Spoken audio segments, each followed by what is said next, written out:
Hi guys, welcome to our channel.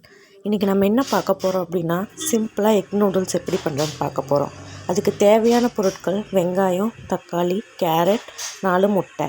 உங்களுக்கு வேறு ஏதாவது காய்கறி வேணாலும் நீங்கள் எடுத்துக்கலாம். நெக்ஸ்ட்டு வந்துட்டு நம்ம நூடுல்ஸை பாயில் பண்ண போகிறோம். நூடுல்ஸை பாயில் பண்ணும்போது லைட்டாக சால்ட் அண்ட் ஆயில் சேர்த்துக்கோங்க. அப்போ நூடுல்ஸ் உங்களுக்கு ஸ்டிக்கியாக வராது. நெக்ஸ்ட் ஒரு பேன் எடுத்துகிட்டு அதில் தேவையான அளவுக்கு எண்ணெய் ஊற்றிக்கோங்க.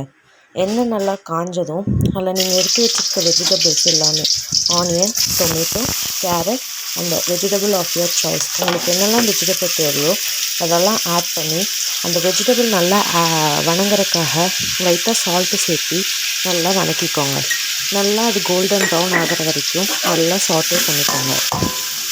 உங்களுக்கு வேறு ஏதாவது வெஜிடபிள்ஸ் வேணாலும் நீங்கள் சேர்த்துக்கலாம். லைக் முட்டைக்கோஸ், பீன்ஸ். என்கிட்ட இப்போதைக்கு இவ்வளோ தான் இருந்துச்சு. ஸோ நான் இதை ஆட் பண்ணிக்கிறேன். நீங்கள் கேப்சிகம் கூட ஆட் பண்ணிக்கலாம். ஆக்சுவலாக நம்ம செய்கிறது ஸ்ட்ரீட் ஸ்டைல் எக் நூடுல்ஸ். நல்லா சாட்டே பண்ணதுக்கப்புறம் இந்த மாதிரி கோல்டன் ப்ரௌன் ஆகணும். அதுக்கப்புறம் நம்ம ஒரு 4 எக்ஸ் எடுத்து வச்சுருக்கோம். அதை போட்டு நல்லா ஸ்க்ராம்பிள் பண்ணிக்கலாம். எக் நல்லா வேகிற அளவுக்கு நல்லா ஸ்க்ராம்பிள் பண்ணி எடுத்துக்கலாம். எக்கு உங்களுக்கு தேவை அப்படின்னா இன்னும் எக் சேர்த்திக்கலாம். நான் இப்போதைக்கு ஒரு 4 மெம்பர்ஸுக்கு செய்கிறனால நான் 4 எக்ஸ் எடுத்திருக்கேன். எக்ஸை நல்லா இந்த அளவுக்கு நல்லா ஸ்க்ராம்பிள் பண்ணிக்கோங்க. நீங்கள் இதுக்கு தேவைன்னா இந்த டைமில் லைட்டாக நீங்கள் பெப்பர் கூட சேர்த்துக்கலாம். பெப்பர் உங்கள் சாய்ஸ், வேணும்னா சேர்த்துக்கலாம், இல்லைன்னா தேவையில்லை. நல்லா சாட்டே பண்ணிக்கோங்க. நல்லா சாட்டே பண்ணணும். நல்லா சாட்டே ஆனதுக்கப்புறம் நம்ம வேக வச்சு ஃப்ரை பண்ணி வச்சுருக்க நூடுல்ஸ் சேர்த்திக்கலாம். நூடுல்ஸ் சேர்த்திட்டு அதில் ketchup, green chilli sauce and red chilli sauce, soya sauce நான் சேர்த்திருக்கேன்.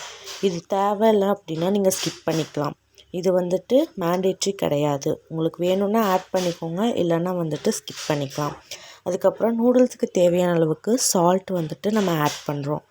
எவ்வளோ சால்ட் வேணுமோ உங்களுக்கு தேவையான அளவு நீங்கள் சேர்த்திக்கலாம். சால்ட் போட்டதுக்கப்புறம் கரம் மசாலா, இதுதான் நமக்கு மெயினாக அந்த ஸ்ட்ரீட் ஸ்டைலில் டேஸ்ட் கொடுக்கும். ஸோ கரம் மசாலா ஒரு ஸ்பூன் ஆட் பண்ணிக்கலாம். நெக்ஸ்ட் இல்லை நீங்கள் சிக்கன் மசாலா கூட ஆட் பண்ணிக்கலாம், பட் இதுவே நல்லா தான் இருக்கும். நெக்ஸ்ட் ஒரு 1/2 teaspoon red chilli powder add பண்ணுறோம். உங்கள் காரத்துக்கு தகுந்த மாதிரி நீங்கள் ரெட் சில்லி பவுடர் ஆட் பண்ணிக்கோங்க. நல்லா மிக்ஸ் பண்ணிங்க அப்படின்னா உங்களுக்கு சூப்பர் டேஸ்டியான எக் நூடுல்ஸ் தயார். ஸ்ட்ரீட் ஸ்டைலில் இருக்கக்கூடிய இந்த எக் நூடுல்ஸ் உங்களுக்கு பிடிச்சிருந்தா லைக் பண்ணுங்கள், ஷேர் பண்ணுங்கள், கமெண்ட் பண்ணுங்கள், சப்ஸ்கிரைப் பண்ணுங்கள். இந்த மாதிரி மோர் வீடியோஸ் பார்க்க நம்ம சேனலை